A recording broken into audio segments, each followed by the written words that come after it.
사람은 누구나 한 번은 죽게 됩니다. 그런데 죽는 데에도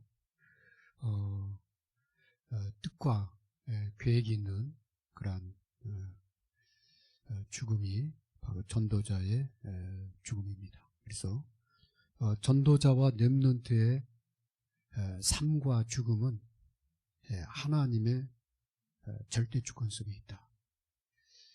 그래서 하나님 부르시기 전에는 누구도 그 사람을 데려갈 수가 없습니다. 여기에 대한 그런 확신을 가져야 되겠습니다. 그럼 왜 그러냐? 왜 그러냐면은 그리스도로 맺어진 관계이기 때문에 그렇습니다. 그리스도의 피로 맺어진 그러한 영원한 생명을 가진 하나님의 자녀가 되었기 때문에 그렇습니다. 그래서 하나님의 허락 없이는 누구도 하나님의 자녀를 그 손에서 빼앗을 자 없다. 성경이 말하는 거죠. 그래서 예수 믿는 사람이 이 땅에 사는 동안 그를 향한 하나님의 계획이 분명하고 또 그 계획이 완성됐을 때 하나님이 그 뜻을 따라서 취하시는 분이 바로 하나님이십니다.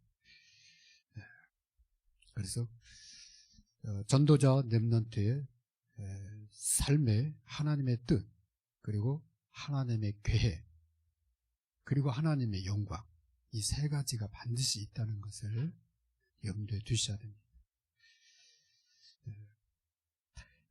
그럼 오늘 주님의 사랑하는 자 나사로의 죽음을 통해서 주님은 무슨 말씀하셨냐? 하나님의 뜻을 구하는 기도의 사람이 되라. 그렇지 않으면 속는 거예요. 왜 내가 이런 문제가 생겼지 이렇게 생각하기 쉽고, 내가 뭘 잘못해서 이렇게 생각하기 쉽거든요. 그게 아니라 하나님이 왜 이 문제를 허락하셨지, 여기에 하나님의 계획이 뭔지, 그게 기도하는 사람이거든요. 나사로가 병들었을 때 마리아가 사람을 보내서 주님을 찾는 것을 보게 됩니다. 참 잘한 거죠. 주님이 바로 가시지는 않았어요. 왜? 하나님의 뜻을 아시기 때문에.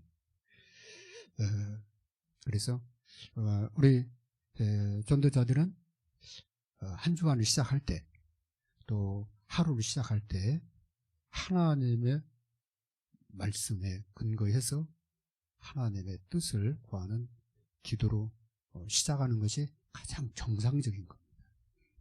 가장 바른 그런 신앙생활. 그래서 나의 한 주, 나의 하루를 말씀으로 시작하시고요. 그걸 아주 모델적으로 잘한 그런 대표적인 게 사도행전 1장, 2장의 초대교회입니다. 1장에는 주님의 말씀을 깊이 담게 돼요. 그 말씀 붙잡고 기도하는데 마가 다락방의 성령 역사. 그래서 완전히 새로운 시작을 하게 돼요. 지금까지 역사에 없었던 그런 출발이 돼요. 지금까지 그 어떤 유대 종교 바리새인들도 보지 못한 놀라운 그런 언약이 성취되는 축복을 그때 보게 돼요. 그래서 말씀을 따라가야 된다. 모든 전도자들은 말씀을 따라가고 그 다음에 하나님의 계획이 성취되는 쪽으로 가야 돼요. 그래서 전도와 선교입니다.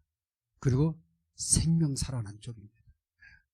왜냐하면 하나님이 생명의 주인이시고 하나님이 하시려고 하는 게 생명 살리는 전도와 선교 운동이에요. 아니, 그와 같이 귀한 가치 있는 일이 세상에 어디 있냐고 말이에요. 그죠? 우리는 뭐 교회 큰 거 하나 짓고 막 자기들끼리 좋아서 그냥 축제하고 그러잖아요. 하나는 저 밖에는 수천, 수만, 수억의 사람들이 죽어가는데 그러잖아요. 너 뭐하냐? 그럴 수 있거든요. 물론 하나님이 어떻게 말씀하실지는 모르지만 우리 느낌이 그런다고 말이죠. 우리 생각. 밖에는 죽어가는 영혼이 진짜 산더미같이 지금 지옥을 향해서 가는데 우리는 겨우 뭐 하나 지어놓고 좋아하라고 그러면 하나님하고 조금 뭐가 좀 안 맞는 거지. 그죠? 그래서 하나님의 뜻을 찾고 거기다가 딱 생을 건 게 초대교회인데 거기에 성령이 역사하십니다. 선한 목적을 가지고 할 때 기도가 필수인 이유는 우리도 모르게 자꾸 옆길로 가려고 그래요. 그 다음에 무기력해져요. 그리고 나태해집니다. 그리고 초심을 자꾸 잃어요. 근데 기도하면은 바르게 가게 하죠. 다시 또 일어나도록 하게 하십니다. 너무 힘들어요. 12시 막 안 했으면 좋겠어. 막 몸도 힘들고 그래서 시작할 때는 막 뜨거운 마음으로 시작했는데 1년 지나니까 막 너무 힘들고 하는데 그럼 안 할까 하고 빨리 팔아버릴까. 그래서 조금 챙길까. 그러면 막 머리가 복잡해져. 이게 뭐 어떻게 하지?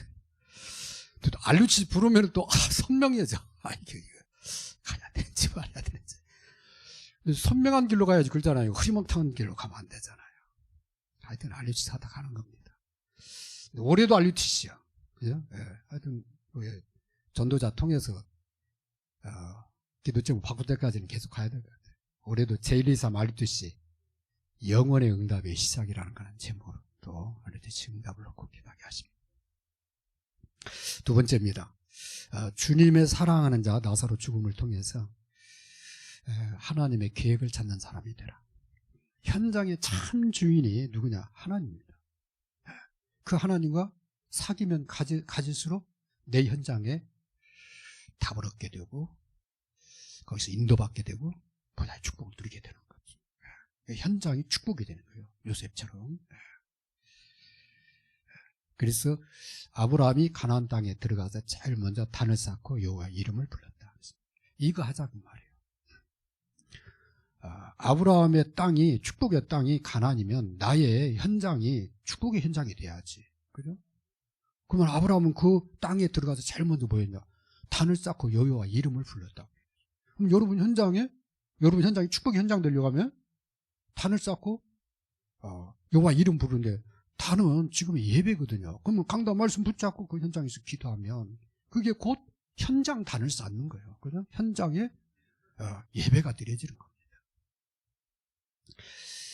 왜 그러냐? 창세기 3장, 6장 현장이기 때문에 그래요. 그 현장에 대한 하나님이 뭘 주냐면 창세기 3장 15절에 여자의 후손을 주셨어요.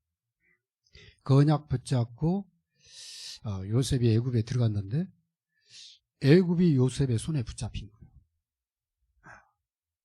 누구까지? 바로 왕까지. 여러분 현장을 하나님 손에 붙잡히는 현장. 그러면 여러분이요 현장에서 창세기 3장 15절에 그리스도의 비밀을 붙잡고 기도하는 겁니다. 그랬더니 창세기 3장 15절뿐만 아니라 창세기 6장 14절, 창세기 12장 1절에 3절에 놀라운 구원 역사, 축복 역사가 펼쳐져. 세 번째입니다. 나사로 죽음을 통해서 하나님께 영광 돌리게 되는 생명운동을 놓고 기도하는 사람이 되시기 바랍니다. 주님이 나사로 한 사람을 통해서 뭐라고 그러냐? 그 한 사람을 통해서 하나님의 영광을 나타내시려고. 그로 인해서 하나님의 영광을 보면은 많은 사람이 믿게 되는 거예요. 그래서 가나의 혼인잔치를 통해서 하나님의 영광을 드러내시고 이를 본 많은 사람들이 믿었더라고요. 그래서 여러분 현장의 문제와 사건은 여러분을 통해서 하나님이 영광을 나타내시려고.